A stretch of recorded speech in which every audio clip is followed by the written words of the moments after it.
बड़ी सुंदर नगरी बनाई। अब भगवान वहां पहुंचे और भैया भगवान द्वारिकाधीश हो गए। बोलिए द्वारिकाधीश भगवान की जय। रहने लगे हैं, दास दासियां हैं, बड़ा आनंद है। समय बीता, बलराम का विवाह हो गया भैया रेवती के साथ।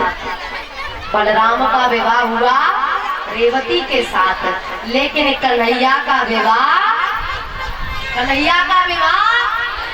क्यों नहीं हुआ?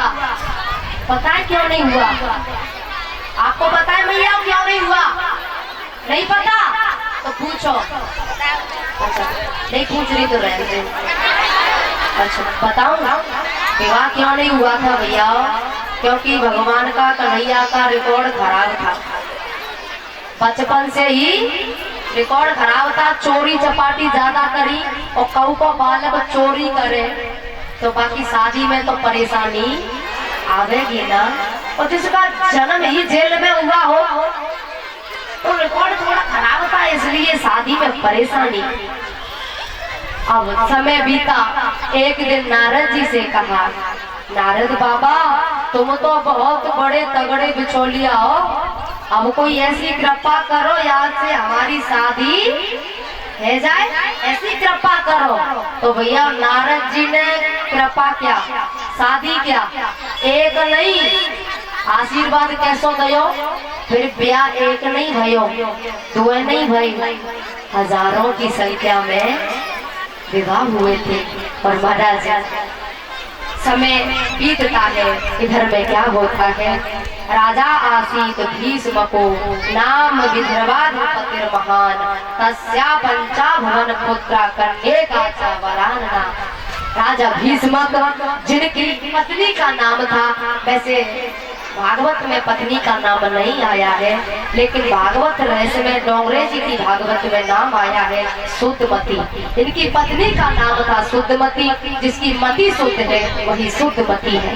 राजा भीष्म की पत्नी शुद्धमती, और ये धर्मात्मा है, परमात्मा का भजन करती है, धर्म के पथ पर चलने वाली है। लेकिन 5 पुत्र हैं, बेटी कोई बेटी नहीं है। बेटी नहीं है तो घर में सूना सूना लगता है, अच्छा नहीं लगता। घर में एक बेटी का तो होना बहुत जरूरी है।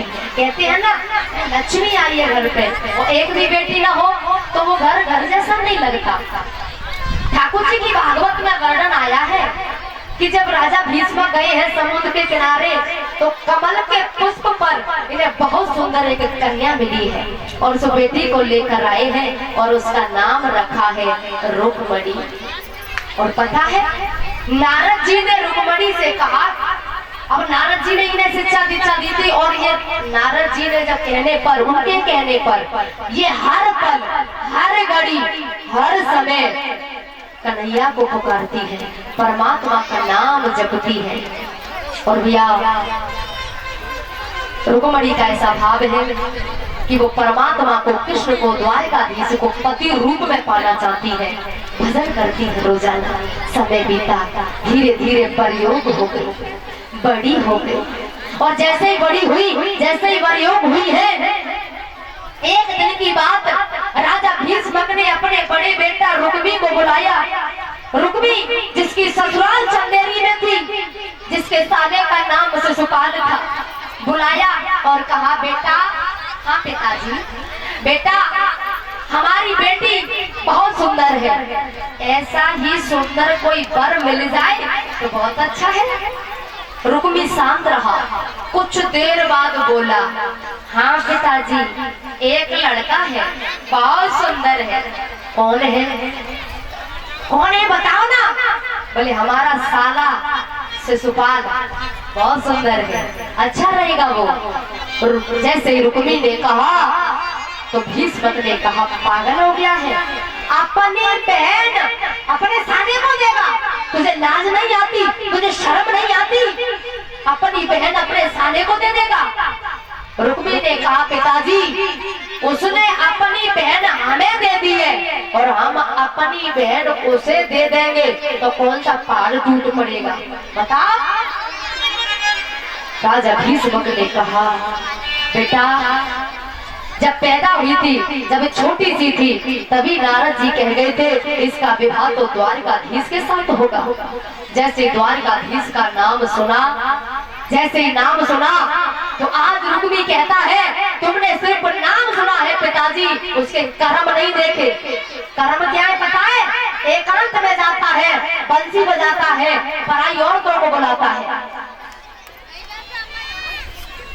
जैसे मोरली से, और ये भैया 251 रुपए की माला से स्वागत करते हैं और महाराज जी का भी स्वागत करते हैं। जोरदार तालियां भैया के लिए। भगवान खुश बनाए रखे, सब मनोकामना पूरी हो, धन दौलत से भंडार बने रहे, सुख समृद्धि दे परमात्मा। बोलिए वृंदावन हरि लाल की जय हो। तुम्हें नहीं पता उसके कर्म क्या है? पराई औरतों को बुलाता है, बंसी बजाता है, और ऐसे के संग मैं अपनी बहनी की शादी सोचना भी मत। और पिताजी एक बात ध्यान में रख लेना, यदि वो दूल्हा बन के आया तो खून की नदियां बहा दूंगा, लाशों के ढेर लग जाएंगे। यदि वो दूल्हा बन के इस दरवाजे पर आ गया, मैं अपनी बहन की शादी उसके साथ नहीं कर सकता। रुक्मणी इन बातों को सुन रही थी और जैसे सुना मेरा भैया मेरी शादी, मेरा विवाह अपने साले के साथ करना चाहता है, आज रुक्मणी रोने लगी है, रोने लगी। महाराज जब रुक्मणी रोती है और परमात्मा को याद करती है, बुलाती है, जब नींद आई है ना तो सपने में परमात्मा ने एक बात कही है, चिंता मत करना, मेरे लिए कोई चिट्ठी कोई संदेश भेज देना, मैं आऊंगा और तुम्हें ले जाऊंगा, चिंता मत करना, निश्चित रहना। क्योंकि हम परमात्मा को यदि भाव से याद करेंगे तो वो कोई ना कोई संकेत देता है, वो कोई ना कोई संकेत देगा, तुझे ये करना है, तुझे ये नहीं करना है, वो कोई ना कोई संकेत देता है। अगर जीव समझे तो संकेत करता है परमात्मा। चिंता मत करो रुक्मणी, कोई संदेशा भेज देना, मैं आ जाऊंगा। समय बीता, दुखी है, और इधर रुक्मी ने एक चिट्ठी भेजी है, एक चिट्ठी लिखी है और भेजी है शिशुपाल के लिए। लिखा कि दूल्हा बनकर आ जाना। शिशुपाल जब दूल्हा बनने लगा, शिशुपाल की भाभी समझाती है मत जाओ, दो दूल्हा एक दुल्हन बिना लड़ाई के बारात लौटने वाली नहीं है। और पता है रुक्मी ने क्या लिखा था? जब बारात लेकर आओ तो जवान जवान आना, बूढ़े बड़ों की जरूरत नहीं है। ये और लिख दिया था, बारात जब आए तो बूढ़े बड़ों को नहीं जाना है, जवान जवान आना है, क्योंकि यहाँ लड़ाई युद्ध जरूर, क्योंकि दो दूल्हा एक दुल्हन लड़ाई तो राजी नहीं गिर राजी, लड़ाई तो होगी भैया, इसलिए कह दिया बूढ़े बड़ों को नहीं लाना है।